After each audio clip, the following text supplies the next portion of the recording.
You want to be your own boss. You've got the drive, the ambition, the hunger to build something meaningful. But every time you Google best business ideas, you get the same worn-out lists. Dropshipping, Amazon FBA, social media manager. And none of them feel like you, right? That's because you're trying to build a business starting with the market. But a truly great business, the kind that lasts, that lights you up every day, starts with you. By the end of this video, you'll have a complete step-by-step framework to help you discover a business idea that isn't just profitable, but one that's deeply aligned with who you are, your skills, your passions, your life story, and your goals. Here's a truth bomb. 90% of startups don't fail because of funding, competition, or bad luck.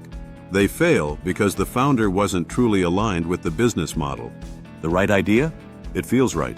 And it fits the market. Self-discovery is step one. We're not going to start with product ideas. We're going to start with you. Because the biggest entrepreneurial advantage you have is yourself. Map your strengths. Take out a sheet of paper or open up a note. Write this down. What am I great at? Hard skills. Maybe you're great at Excel, video editing, UX design, organizing systems, or writing copy. Soft skills. Are you a people person? Do you stay calm under pressure? Are you an empathetic listener? Example. Let's say you're fantastic at organizing chaos. Your friends call you when they need help planning their wedding or organizing their closet. That's a real skill, logistics. That could be a VA agency, a digital course on productivity, or even a wedding planning business. Sara Blakely's story, Spanx. Sara Blakely didn't have a business degree. She was selling fax machines door to door. But she understood women's frustrations with undergarments. And she was persistent. That persistence and empathy was her strength. She invented Spanx with $5,000 of her own money, and it became a billion-dollar company. Passion inventory. Now ask yourself, what would I work on for 5 years, even if it didn't pay me right away? Passion isn't a fluffy word. It's fuel. If you're going to show up every day for your business, it needs to energize you, not drain you. Prompt, if money weren't an issue, what would I spend my time doing? Do you love photography? Baking? Gaming? Fitness? Talking about personal growth? Remember, passion without market fit is a hobby. But passion with market fit is a business. Example, a friend of mine was obsessed with budgeting. She used to help her friends set up spreadsheets and give them savings plans. Fast forward a year, she launched a YouTube channel, then a budgeting app, and now she's earning $10K a month helping people manage money. Your personal story, this one is powerful. Ask, what problems have I solved in my own life? These are often the best businesses because you understand the pain deeply. Example, let's say you struggled with anxiety. You learned mindfulness techniques, and now you live a more grounded life. That's a course. That's a coaching service. That's a podcast. Real example, Calm app. The founders of Calm didn't start with a slick product. They started with a personal problem, stress, insomnia, and created guided meditations for people like themselves. Today, Calm is valued at over $2 billion. Take 3 minutes to write down 5 skills you're confident in, things you're passionate about, of problems you've solved in your life. Pause this video and come back when you're done.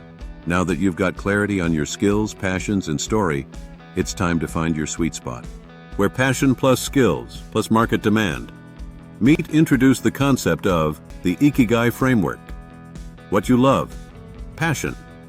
What the world needs, mission. What you're good at, profession. What you can be paid for, vocation. The center is where your perfect business idea lives. Validate market demand. It's not enough to love something. You have to check if there's demand. Use these tools. Google Trends. Is interest growing? Answer the public. What are people asking? Amazon bestsellers. Are products in this niche selling?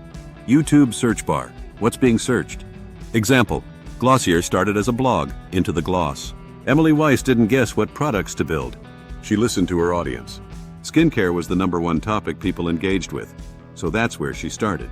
Great businesses often come from small, annoying problems. Observation equal innovation. Solve your own problem. This is called scratching your own itch. Example, Brian Chesky couldn't afford rent in San Francisco, so he and his roommate put an air mattress in their living room and charged guests. That became Airbnb. Be a curious consumer. Next time you're frustrated, ask, how could this be better? Waiting in line too long? Can't find a local meal prep service? Hate complicated fitness apps?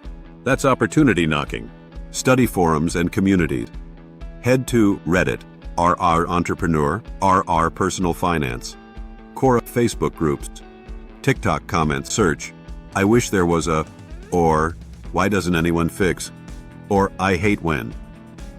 These complaints are ideas waiting to happen. Don't fall into the trap of building a full business before testing it. Don't build a business. Test a concept. Create a simple test.